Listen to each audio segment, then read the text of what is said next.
WeTagwan. Once again, wise youth in this bitch. And this is We the People Presents. If you didn't understand what was happening before, let me make it clear, I'm going to exploit the shit out of this thing. Okay, peep game.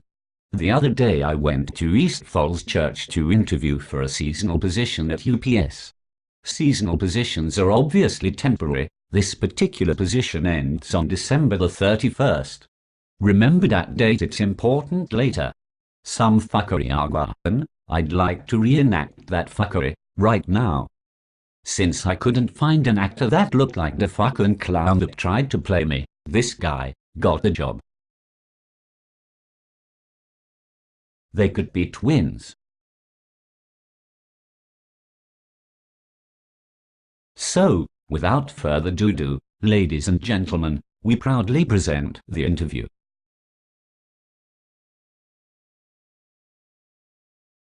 Okay, I can take the next person now. Who's next? That would be me, right here. Please, come in. Close and lock the door behind you, thank you.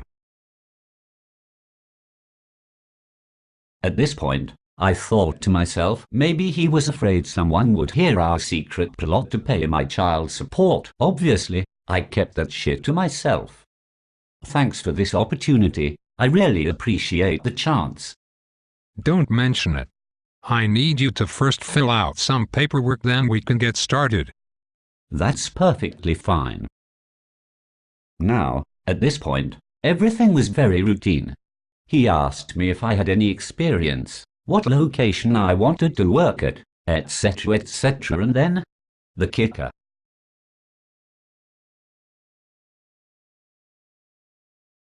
You might have missed this because we were talking about it when you walked in, but yeah, as a part of our business attire and professional appearance guidelines, you're gonna have to cut your hair.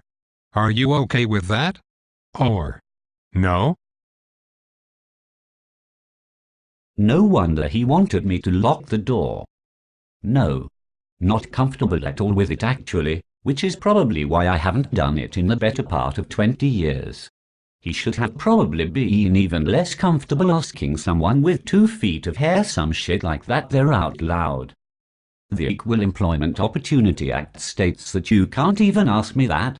I am Rastafari, and as a Rasta, it's against my religion to shave the hair of my face or cut the locks of my head, so, aka not never am I rocking like that, you fuckboy. Period. Well, I don't think I've ever encountered that one before. So, I'll have to talk to my supervisor and see what we can do. At this point, Fuckhead went outside in the hall to talk to his manager. I could hear everything he was saying. I'm not a psychic, but I believe his manager said something along the lines of, "Get rid of this nigger." To which he replied, "But I already interviewed him." What this kid came up with next was the biggest pile of horse shit anyone's ever seen this far off a farm. I hope you remember that date I told you. It's about to come up again. I'd like to take this time to thank you all for being so patient. We've finally reached the piece of this segment I like to call the fuckery. Please, by all means, enjoy.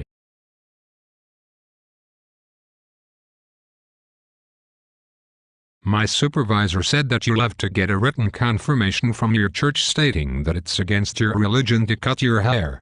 I cannot schedule you for an orientation date until you get that paperwork filled out. Wait for it. Unfortunately, it will take a month to get the paperwork. Once the paperwork comes in, I can sign you up for an orientation and you can go to the location that you chose to work at. Okay, let me see if I got this straight. There's a cell phone out right now that you can just talk to, like it's one of your homies, a car that can parallel park itself, and more than one game system that can use our real-life movements to control the games, but this silly-ass prick, and one of the largest delivery companies in the world, can't just fax me over some forms in November for a position that ends on the 31st of December? Really? Are you fucking kidding me? Did this jerk-ass dude forget he was talking to a grown-ass man? I was not amused, for shit. It was at this point that I grabbed my guitar and got smooth the hell out of Dodge.